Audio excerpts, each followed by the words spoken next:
वो structure of atom में Bohr model for hydrogen atom के सेकंड पार्ट में हम लोग डिस्कस करेंगे line spectrum of hydrogen atom और large number of lines in the hydrogen spectrums. So here we will discuss line spectrum of hydrogen. हमें पता है कि हाइड्रोजन जो एटम होता है कंटेन ओनली वन इलेक्ट्रॉन, लेकिन जब हम उसका एटॉमिक स्पेक्ट्रा देखते हैं तो it consist of large number of lines. बहुत सारी लाइंस उसके अंदर मिलती है, जिसको कि हम 5 ग्रुप ऑफ सीरीज़ में या 5 सीरीज़ में बांट देते हैं। Lyman series, Balmer series, Paschen series, Brackett series and Pfund series. अब ये कैसे पॉसिबल है? यहाँ हम कह रहे हैं कि when an electric discharge is passes through the gaseous hydrogen, जब हम गैसियस हाइड्रोजन से क्या कर रहे हैं, इलेक्ट्रिक डिस्चार्ज पास कर रहे हैं, तो हाइड्रोजन गैस में क्या होते हैं, लार्ज नंबर ऑफ मॉलिक्यूल्स होते हैं। ठीक है, और वो जो बहुत सारे मॉलिक्यूल है और उस सैंपल को अगर हम हीट कर रहे हैं एट वेरी हाई टेम्परेचर या पास करें इलेक्ट्रिक डिस्चार्ज, तो hydrogen molecule dissociate and energetically excited hydrogen atom. तो वो जो हाइड्रोजन मॉलिक्यूल्स है वो स्प्लिट कर जाते हैं किसके अंदर, हाइड्रोजन एटम में। ठीक है, और वी नो दैट कि हर हाइड्रोजन एटम में इलेक्ट्रॉन है, ये भी है। तो यहाँ पे वो कह रहे हैं कि hydrogen atom produce a bit electromagnetic radiation of discrete frequency. The hydrogen spectrum consist of several series of line. अब इसको समझिएगा कि हमने क्या कहा कि हम जब एक सैंपल ऑफ हाइड्रोजन गैस ले रहे हैं तो इट किसमें क्या है, लार्ज नंबर ऑफ मॉलिक्यूल है। जब उसको हम हीट कर रहे हैं या उसमें से सप्लाई कर रहे हैं आप इलेक्ट्रिसिटी या इलेक्ट्रिक डिस्चार्ज दे रहे हैं, तो जो हाइड्रोजन मॉलिक्यूल है वो स्प्लिट होता है किसमें, हाइड्रोजन एटम में। ठीक है, और जो हाइड्रोजन एटम में इलेक्ट्रॉन प्रेजेंट है in the different hydrogen atoms, वो एब्जॉर्ब करेंगे डिफरेंट अमाउंट ऑफ एनर्जी और एक्साइट होंगे क्या, इनटू डिफरेंट एनर्जी लेवल्स। अब उसमें पॉसिबिलिटी है कि कोई इलेक्ट्रॉन जो है, सपोज क्योंकि जो ग्राउंड स्टेट है इलेक्ट्रॉन की तो वो तो के है, तो मान सकते हैं कि कुछ एटम है उनमें जो इलेक्ट्रॉन है वो एक्साइट होंगे सेकेंड एनर्जी लेवल में, कुछ में थर्ड में, कुछ में फोर्थ में, कुछ इलेक्ट्रॉन एक्साइट होंगे फिफ्थ लेवल में। और जब वो वापस भी आएंगे अपने एक्साइटेड स्टेट से लोअर एनर्जी लेवल में, तो वो एक जंप में या एक से ज़्यादा जंप में आ सकते हैं। पॉसिबिलिटी है कि सीधे जैसे फिफ्थ एनर्जी लेवल में जो डायरेक्टली जंप करके फर्स्ट एनर्जी लेवल में आ जाए, या फिर जो फर्स्ट फिफ्थ में है वो पहले कहाँ है, फोर्थ में आए, फोर्थ से कहाँ है, थर्ड में आए, थर्ड में आए से कहाँ है, सेकंड में आए। तो हर केसेस में वो जो एनर्जी एमिट करेंगे उसकी वैल्यू क्या होगी, डिफरेंट होगी। और क्योंकि वो डिफरेंट अमाउंट ऑफ एनर्जी क्या करेंगे, रिलीज़ करेंगे डिफरेंट रूट को फॉलो करते हुए। ठीक है, तो उसके कारण हमें यहाँ पे क्या मिलेगी, लार्ज नंबर ऑफ लाइन्स मिलेगी in the atomic spectrum of hydrogen. Clear? तो इसी को हम जब अरेंज करते हैं एक प्रॉपर सीरीज में तो उसको हम क्या कहते हैं, लाइन स्पेक्ट्रम। लाइन स्पेक्ट्रम हम पढ़ते कौन कौन सा, एक है हमारे पास सबसे पहला Lyman series, Balmer series, Paschen series, Brackett series and Pfund series. तो ये 5 सीरीज है जो हम पढ़ते हैं लाइन स्पेक्ट्रम ऑफ हाइड्रोजन में। जब हम इसको पढ़ते हैं तो इन द लेमन सीरीज जो ग्राउंड स्टेट होता है वो कौन सा होता है, 1, और एक्साइटेड स्टेट यहाँ पे कुछ भी हो सकता है, 2, 3, 4, 5, 6, 7, 8 एंड इनफाइनाइट। तो ग्राउंड स्टेट लेमन सीरीज की क्या है, 1 है। किस रीजन में मिलता है हमको, अल्ट्रावायलेट रीजन में मिलता है। दूसरा हमारे पास जो है वो कौन सा है, बाल्मर सीरीज है। बाल्मर सीरीज के लिए N1 कितना है, 2 है। N2 कितना है, 3, 4, 5, 6 कुछ भी हो सकता है। बाल्मर सीरीज हमें मिलती कहाँ, विजिबल रीजन में। देन पास्टन N1 3, N2 4, 5, 6, 7, 8 कुछ भी हो सकता है। ब्रैकेट N1 4, N2 5, 6, 7, 8 कुछ भी हो सकता है। पीफोन N1 5, N2 6 7 and so on, कुछ भी हो सकता है। अगर हम यहाँ गौर से देखें तो जो लेमन सीरीज़ है हमें कहाँ मिल रही है, अल्ट्रावायलेट रीजन में, बाल्मर मिल रही विजिबल में, और पास्चन, ब्रैकेट एंड प्रीफूड, ये तीनों हमें जो मिलती है वो कहाँ मिलती है, इंफ्रारेड रीजन में मिलती है। ठीक है, अब आइए इसके स्पेक्ट्रम को हम देखते हैं।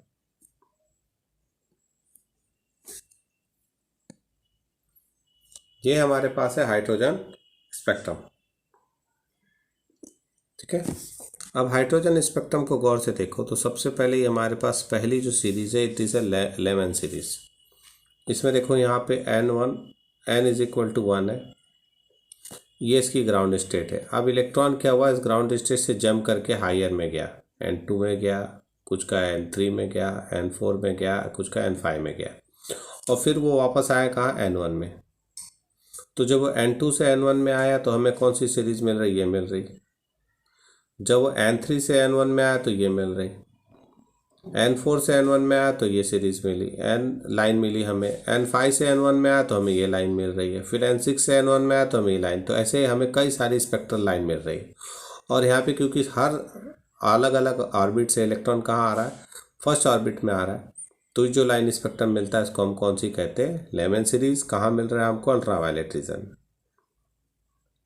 उसके बाद अगर हम देखें ब्रैकेट, दूसरी हमारे पास कौन सी है, बाल्मर सीरीज है। बाल्मर सीरीज को अगर गौर से देखो तो बाल्मर सीरीज में जो ग्राउंड स्टेट हमारे पास है वो कौन सा है, N2। यह हमें कहाँ मिलती है, विजिबल रीजन में मिलती है।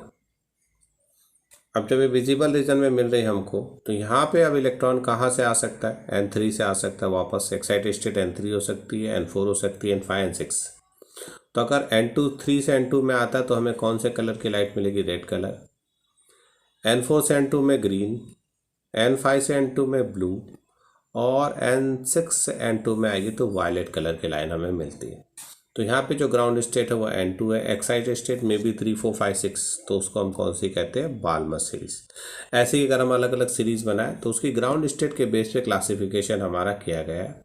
और ये जो पूरा स्पेक्ट्रम है ये क्या है, किसके कारण है, transition of the electron in the hydrogen atom. ठीक है, तो लेमन, बाल्मर, पास्चन सीरीज का ये हमने यहाँ पे ग्राफ बना के रखा हुआ है।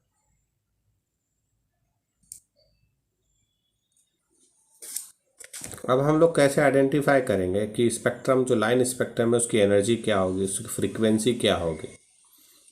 तो जो लाइन स्पेक्ट्रम हमें मिलता है, स्पेक्ट्रम एस, तो उसके रेडिएशन जो हमें एमिट मिल रही है, तो the radiation is emitted in the electron move from higher orbit to lower orbit, energy gap between two orbits. यह भी हम पहले ही पढ़ चुके हैं कि जो एनर्जी गैप होता है दो ऑर्बिट के बीच, वो किससे रिप्रेजेंट किया जाता है, delta E is equal to, यानी EN2 और N1 लिया तो इसके बीच में यहाँ पे जो N2 N1 हमने लिया तो ये N2 E2 हो जाएगा, यानी, और इसकी एनर्जी कितनी हो जाएगी, E1। तो इसके बीच में जो डेल्टा ई आएगा वो क्या होगा, E2 माइनस E1। तो इससे हम स्पेक्ट्रम लाइन जो मिल रही है उसकी एनर्जी को कैलकुलेट कर सकते हैं। ठीक है, तो delta E is equal to क्या होता है, EF माइनस EI, यानी E energy of final state यानी excited state minus energy of initial state. अब एनर्जी का फार्मूला हमको पता है क्या है, -RH/NF²। ठीक है, डेल्टा ई क्या होता है, -RH/N² होता है। इसकी वैल्यू 2.18 इंटू 10⁻⁻18 है RH की। अब इसको हम यहाँ पे रख दे रहे हैं, तो हमने दोनों के लिए रख दिया। फाइनल के लिए क्या होगा, NF² और इनिशियल के लिए होगा NI²। तो -RH/NIF² माइनस -RH/NI², ये माइनस माइनस क्या हो गया, प्लस हो गया। ठीक है, अब जब ये प्लस हो गया तो यहाँ पे फार्मूला क्या हो जाएगा, delta E equal to RH/NI² minus RH/NF²। NF क्या है, एक्साइटेड स्टेट की एनर्जी है, ठीक है, फाइनल ऑर्बिट की, और NI क्या है, इनिशियल ऑर्बिट की एनर्जी है। अब इसको देखो, यहाँ पे हमारा फार्मूला क्या हो गया नया, delta E RH 1/NI² minus 1/NF²। RH की वैल्यू हमें पता है कितनी होती है, 2.18 इंटू 10⁻⁻18, वो हमने यहाँ रख दी। तो हमारा ये जो फार्मूला है रिडबर्ग फार्मूला है। By this formula we can calculate the energy of spectrum line, या जो स्पेक्ट्रम लाइन से जो रेडिएशन एमिट हो रही है उसकी एनर्जी को हम कैलकुलेट कर सकते हैं। फिर इसके बेस से हम और कैलकुलेट कर सकते हैं frequency. frequency associated with the absorption and emission of the photon can be evaluated by। तो फ्रीक्वेंसी होगी जो कि अमाउंट ऑफ एनर्जी एब्जॉर्ब हुई या एमिट हो रही है इन फॉर्म ऑफ रेडिएशन, उसको हम इस फार्मूले से कैलकुलेट कर सकते हैं। हमें पता है कि जो फ्रीक्वेंसी और एनर्जी में रिलेशन है वो nu is equal to delta E by H है। Frequency is equal to energy change upon H. Delta E हमको यहाँ मिल गया, इसको अगर हम एच से डिवाइड कर दें तो हमें फ्रीक्वेंसी की वैल्यू मिल जाएगी। ठीक है, तो हमने क्या किया, अब है डेल्टा ई बाय एच यानी R H by H 1/ni² minus 1/nf²। R H की वैल्यू कितनी है 2.18 इंटू 10⁻−18। एच की वैल्यू कितनी है 6.626 इंटू 10⁻34 जूल सेकेंड। हमने सॉल्व किया तो हमारे पास जो वैल्यू आएगी वो फिर कितनी आ जाएगी 3.29 इंटू 10⁻15। तो इस वैल्यू के बेस पे we can calculate the frequency. इससे हम क्या निकाल सकते हैं, फ्रीक्वेंसी निकाल सकते हैं। तो फ्रीक्वेंसी का फार्मूला हो गया 3.29 into 10⁻15 upon 1/n1² minus 1/nf²। फिर next is a wave number. तो वेव नंबर क्या होता है, wave number is equal to frequency by speed of light. तो इसी फार्मूले को अब हम स्पीड ऑफ लाइट से अगर डिवाइड करते हैं तो न्यू फार्मूला होगा R H upon h c 1/ni² minus 1/nf²। यहाँ तक हमें क्या मिला था 3.29 इंटू 10⁻15 1/n1² माइनस 1/nf²। और यहाँ डिवाइड कर दिया किससे 3 इंटू 10⁸ से। दोनों को सॉल्व कर ही लिया, हमारा क्या आ गया 1.09677 इंटू 10⁻7 1/ni² माइनस 1/nf²। ठीक है, ये हमारे पास है किसकी 1/λ और न्यू बार की वैल्यू है। इससे हम वेवलेंथ भी कैलकुलेट कर सकते हैं आसानी से जब ट्रांजिशन हो रहा है इलेक्ट्रॉन का from one orbit to another orbit. तो हम इस फार्मूले से फ्रीक्वेंसी निकाल सकते हैं, वेवलेंथ निकाल सकते हैं, वेव नंबर निकाल सकते हैं, एनर्जी डिफरेंसेस निकाल सकते हैं। क्लियर है। उसके बाद अगर आप देखिए तो इन केस, यहाँ पे हम कह रहे हैं कि in case absorption of spectrum NF is greater than NI। ठीक है, जब NF NI से बड़ा होगा तो एनर्जी क्या होगी, एब्जॉर्ब होगी। और जब NI NF से बड़ा होगा तो डेल्टा ई की वैल्यू नेगेटिव आएगी एंड देन एनर्जी क्या होगी वहाँ से रिलीज होगी। तो ये दो चीज़ आपको ध्यान रखनी कि NF NI से बड़ा है कि NI NF से छोटा है। तो जनरली हमें वो जो हमने फार्मूले में रखा वो हमको जो बोर मॉडल ऑफ, नेक्स्ट है हमारे पास limitation of Bohr model of atom. अब बोर मॉडल ऑफ एटम का पहला लिमिटेशन है कि Bohr model fail to account for the finer detail of the hydrogen spectrum. Second, Bohr model was also unable to explain spectrum of atom containing more than one electron. जो पूरा Bohr model of atom है hydrogen के लिए या hydrogen like atom के लिए जिसमें एक इलेक्ट्रॉन होता है। अगर हम मल्टी इलेक्ट्रॉन सिस्टम लेते हैं तो हमको वहाँ पे कई सारी स्पेक्ट्रम लाइन मिलेगी और उसको कैसे हम जस्टिफाई करेंगे, उसको एक्सप्लेन करने में बोर मॉडल पूरी तरह से फेल हो गया। दूसरा, अगर हम देखें तो जो लाइंस होती वो भी छोटी छोटी कई लाइनों में स्प्लिट कर जाती है। अगर हम जीवान इफेक्ट या स्टार्क इफेक्ट लगाया नहीं, अगर हम उसी स्पेक्ट्रम लाइन को पास करें थ्रू द मैग्नेटिक फील्ड या इलेक्ट्रिकल फील्ड से तो line split into number of small lines also, उसको भी एक्सप्लेन करने में बोर मॉडल फेल हो गया। Next, it could not explain the ability of atom to form molecule by the chemical bond, कि how a molecule form a chemical bond, उसको भी explain करने में Bohr model fail। It also failed to explain the shape of a molecule, to explain the de Broglie concept of dual nature, Heisenberg uncertainty principle। ठीक है, फिर दूसरी बात उन्होंने एक एजम्पशन माना कि क्या होना चाहिए, angular momentum is an integral multiple of h/2π। But क्यों, उसके बारे में कोई एक्सप्लेनेशन हमें वहाँ नहीं मिलता है। तो ऐसे कुछ लिमिटेशंस है जो बोर मॉडल में हमें क्लियर नहीं होती and they are called drawbacks और the limitation of Bohr atomic model. Next हमारे पास calculate the radius of Bohr fifth orbit for hydrogen atom. Radius calculate करना है तो हमने रेडियस का फार्मूला लिखा था क्या, r n 0.0529 into n square. N यहाँ पे क्या हो गया, फिफ्थ ऑर्बिट हो गया, ठीक है। तो यहाँ एन के प्लेस में हम क्या रखेंगे, 5 रखेंगे। 5 का स्क्वायर कितना होगा, 25। तो 0.0529 इंटू 25 मल्टीप्लाई कर दीजिए आप, आपको उसका आंसर मिल जाएगा कि फिफ्थ ऑर्बिट की वैल्यू कितनी होगी, 1.325।